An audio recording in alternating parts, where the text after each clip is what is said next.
Hello, Math 2 students. Hope you're having a great week.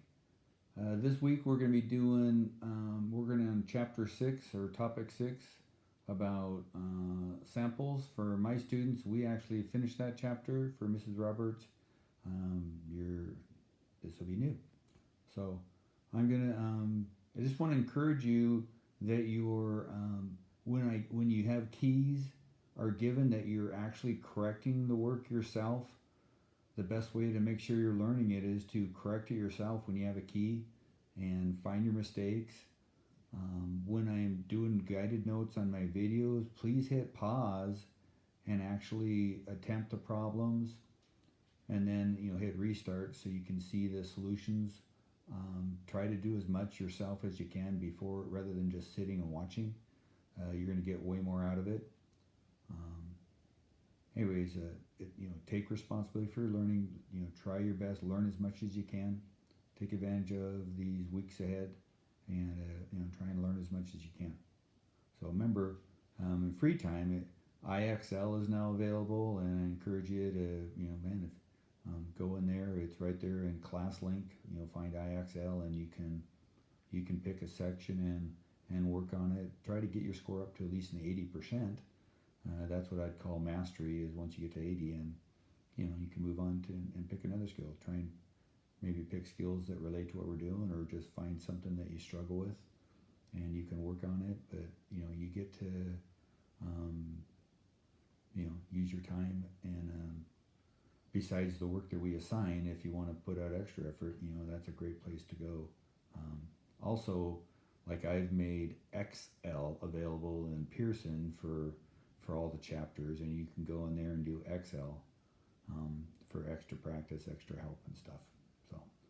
So with that, let's get into today's. I'm going to turn around here.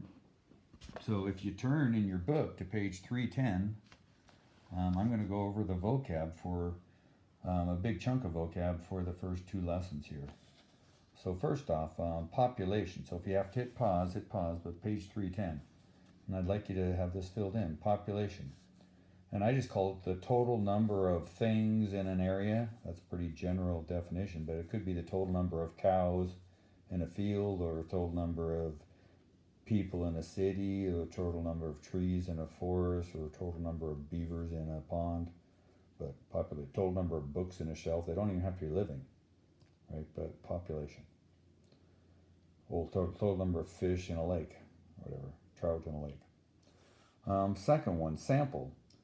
Now, a sample is a subset of a population, and that's kind of a fancy word, or just a fraction of a population, or a percent of a population, right?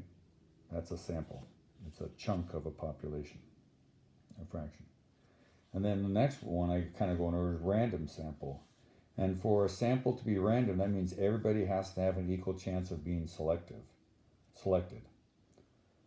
So if you did a sample of, say, at school, and you just interviewed people in your classroom, well, that wouldn't be a random sample, because everybody in the school would have to have an equal chance of being selected. Or if you just interviewed your friends, that wouldn't be a random sample. It'd have to be where it's random, like say you just assigned a number to every student in the school, and you randomly picked 50 of those and then asked those. Or you stood at the front door, and every 10th person that walked through the front door, you asked them a question. Something like that. Or an alphabetical list of the students, and you randomly picked every, say, 10th person on the list. But those would be ways of randomly sampling people. Representative sample. Now, there's a whole bunch of characteristics to representative sample. First off, you need to have all the characteristics show up proportionally. Like, say, at school, if you have 6th graders, 7th graders, and 8th graders, in your sample, you'd want to have 6th graders, 7th graders, and 8th graders. And if it's about a third, you'd want about a third of them to be 6th graders, and about a third to be 7th graders, and about a third to be 8th graders in your sample, so that it was representative. A second idea is it has to come from a random sample. So again, it has to meet that criteria, that to be representative, it has to be random.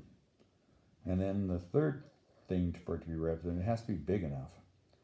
Like if you could randomly pick and represent, but if you just interviewed one sixth grader, one seventh grader, one eighth grader from each class, that wouldn't be a very representative sample because it's pretty small. So you'd want it to be a bigger percentage of the population, or a big enough percentage of the population, so you could have confidence in the results. Right?